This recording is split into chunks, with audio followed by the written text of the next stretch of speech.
leave the Department of Justice in mid-March.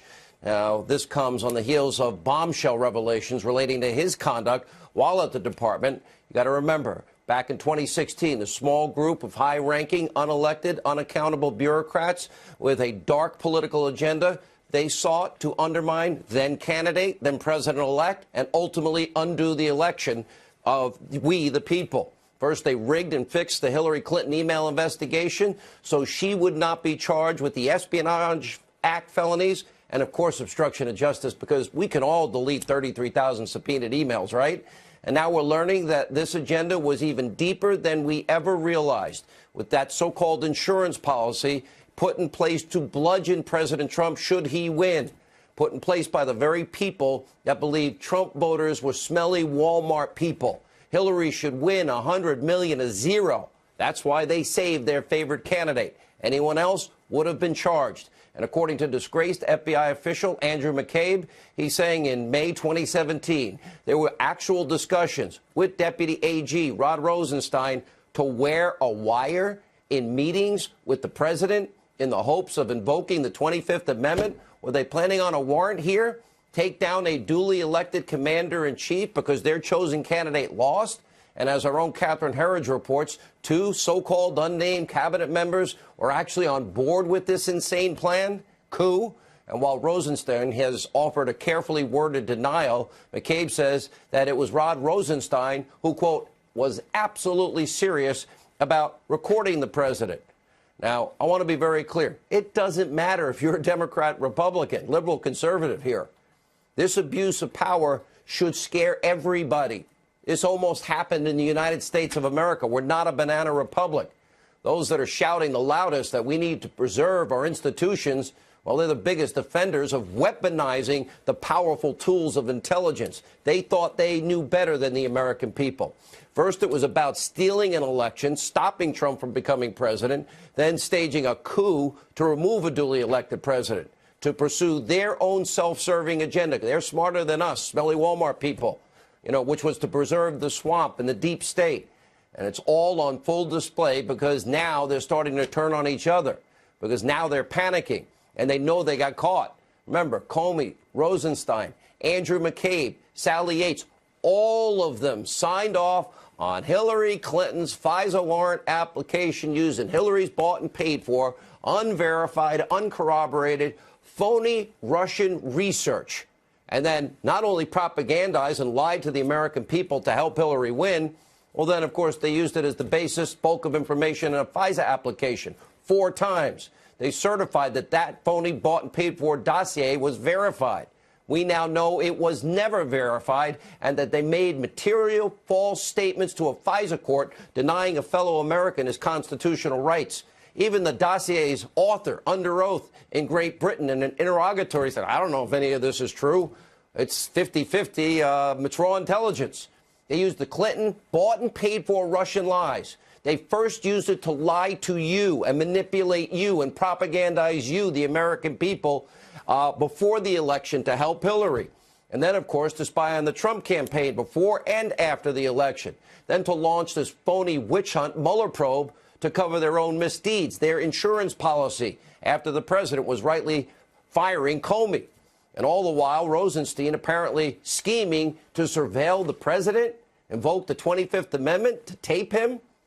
Attorney General, Mr. Barr, it's up to you to stand on the Constitution, to stop this type of corruption, to reform this great agency that we all love, and that is the FBI. Not these guys, but you owe it to the rank and file, those guys that do the honest work every day, and hold these individuals in the upper echelon accountable and reestablish credibility to the embattled FBI and DOJ.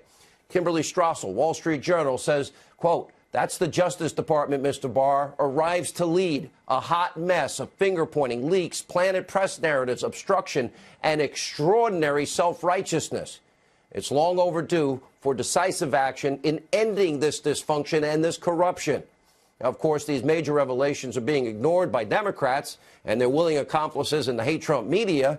They're even laying the groundwork for more investigations into their, quote, collusion narrative with no information. Look at Adam Schiff. biggest liar in Congress. Look at what he says. He finds that there was no direct collusion between the Trump campaign and Russia. Will you accept that? Well, we're going to have to do our own investigation, and we are.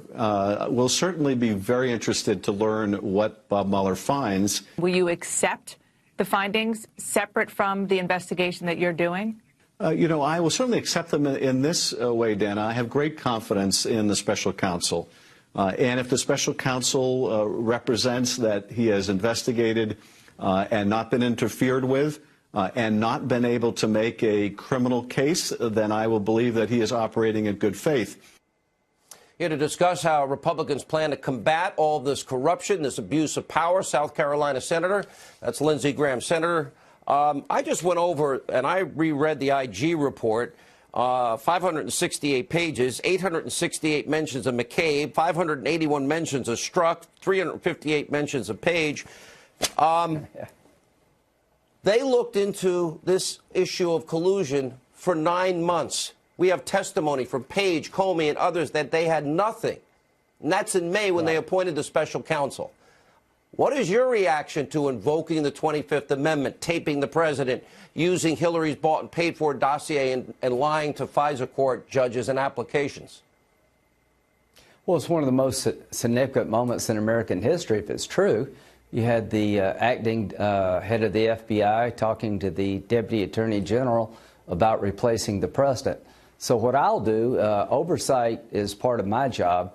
We do have checks and balances, so the Congress will watch those who watch us. I'll try to find out who was in these meetings and talk to all of them and figure out who's lying, because somebody's lying. Well, so this is within your jurisdiction. You were going to be able to do a deep dive. When you look at Christopher Steele does this dossier, Hillary Clinton funnels money to a law firm, to an op research group, hires Steele. Steele, under oath and threat of perjury, says, oh, I don't know if any of this is true. Your memo, the Grassley-Graham memo, says the bulk of information in those applications were the Clinton-Russian lies. Is that a crime? Is that a fraud on the court? Well, you certified under oath, so I'll be looking at two things. I'll be looking at before the election and after the election. I'll be looking at whether or not the FISA warrant process was abused, that the document used to get a warrant, is it really still a bunch of political garbage? How could you certify to the court that this document is accurate if you never verified it? I'd be looking as to whether or not the counterintelligence investigation was actually a backdoor way to get into the Trump campaign, and the real motive was to take the campaign down and to bring criminal charges. Counterintelligence investigations, Sean, are designed to protect the target, which was the Trump campaign, against foreign influence. They didn't act that way.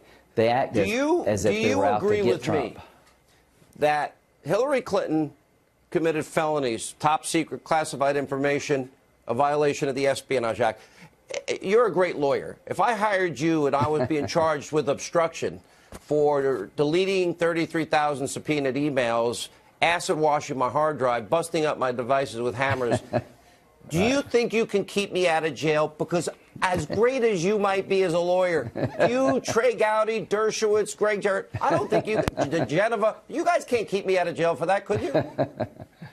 Well, let's put it this way. If you're at home, don't do what she did, because I doubt if you'll have the same outcome. Yeah, don't do this at home. The bottom line is, yeah, the techniques they used in her investigation, compare that to what they've done in the Trump investigation. If you really want Trump to lose, how can you charge her? So I've always believed that the reason she wasn't charged as much as anything else is that the people investigating her wanted Trump to lose. Now, I don't know if that's true or not, but that's what we're going to look at. It sure sounds that way. Now, so you can fire Comey for any reason. How do we know? James Comey admitted that. So look at Rod Rosenstein. He's the one that recommended firing Comey. He signed the last FISA application, the third renewal, the fourth one in total. He is that we have McCabe, who, well, the IG report says lied 5 times. Do we believe McCabe or do we believe Rosenstein? Because one of them's lying, correct? Absolutely. But let's get back to the warrant, the FISA warrant process. The only reason a warrant was issued was because of the dossier. The dossier was prepared by a foreign agent paid for by the Democratic Party, and Comey gave the dossier to the president after he was elected, saying, you need to know about this. We can't prove any of it. We just want you to know. That's the same document they used to give to the court, swearing under oath it was reliable. How do you square that? Let me ask you last question. Breaking just now. The announcement of Rosenstein's replacement could come as early as this week. Trump administration official tells Fox News the Attorney General Bill Barr has picked Jeffrey Rosen as his deputy AG. Quick reaction. We got to go. I don't know if it's true, but that would be a good pick. And this investigation is just beginning. We'll get to the bottom of it, I promise. Senator, you and the Attorney General, if we're going to have equal justice under the law, if we're going to have equal application, and we're going to have a Constitution, you guys need to get to the bottom of this.